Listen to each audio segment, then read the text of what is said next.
जी बैठ करके प्रेम से अपनी अर्चना करवा रहे हैं। इतने में एक द्वारपाल गया दौड़ा दौड़ा, बोले ठाकुर जी ब्रज से नंद यशोदा मैया पधारे।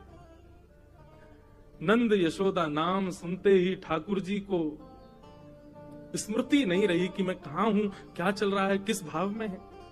ठाकुर जी के तुरंत नेत्र खुले, बोले कहा कही तेने भैया, कौन पधारे? बोले नंद यशोदा मैया आए, सामने आ रहे हैं, देखो। जैसे ही सिंहासन पर बैठे हुए ठाकुर जी ने यशोदा मैया को देखो, ठाकुर जी कूदे नहीं, इतने देहाभिमान शून्य हो गए, देह की सुध नहीं हुई कि ठाकुर जी वहीं मानो जैसे मूर्छा अवस्था में गिर पड़े हूं। संभाला सैनिकों ने जाकर के, बोले मुझको लेके चल, मेरी यशोदा मैया आ रही है, जल्दी लेके चल, विलंब मत करे। ठाकुर जी को लेकर के आए। यशोदा मैया की नेत्रों की ज्योति अभी उतनी है नहीं, रो रो करके कृष्ण के स्मरण में यशोदा मैया की नेत्रों की ज्योति चली गई है।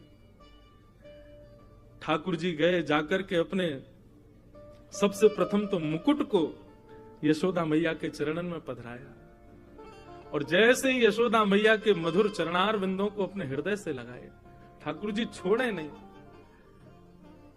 समस्त पटरानियां खड़ी हैं, बड़े बड़े ऋषि महापुरुष खड़े हैं, सूर्य ग्रहण का काल है, सब यहां अर्चना वंदन कर रहे हैं, बड़े बड़े ब्राह्मण तप में बैठे हैं, जप में बैठे हैं, और यहां एक अलग ही दर्शन हो रहा है। द्वारिकाधीश श्री यशोदा मैया के चरणों से लिपट करके करुण क्रंदन कर रहे हैं।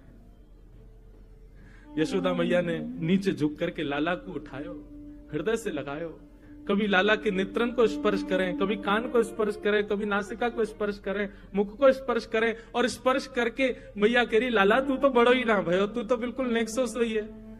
जैसे स्पर्श को भाव, जैसे स्पर्श को सुख तेरो बाल्यकाल में लाला, तेरो अभी भी वैसो ही है। इतना रोए द्वारिकाधीश। यशोदा मैया ने जो वस्त्र धारण किए थे सब गीले हो गए ठाकुर जी के अश्रुओं से। महामंत्री सेनापति सब विचार कर रहे हैं, आसन लगाओ, सिंहासन लगाओ। ठाकुर जी बोले दूर करो सबको, मैया तू जल्दी बैठ भूमि पर। यशोदा मैया बैठ गई, और जैसे कोई 1-1.5 वर्ष 2 वर्ष 3 वर्ष को बालक गोद में लिपट करके, गोद में लेट करके और मैया के वक्ष से लिपट जाए, ऐसे द्वारिकाधीश राजाधिराज सामने नाती खड़ा है, सामने ठाकुर जी के परपोते खड़े हैं, सामने ठाकुर जी के पुत्र खड़े हैं, और ऐसी स्थिति में श्री यशोदा मैया के हृदय से लिपट करके ठाकुर जी उनके वक्ष को टटोल रहे, मैया से कह रहे मैया मुंह को अपना दूध पिवाए दे।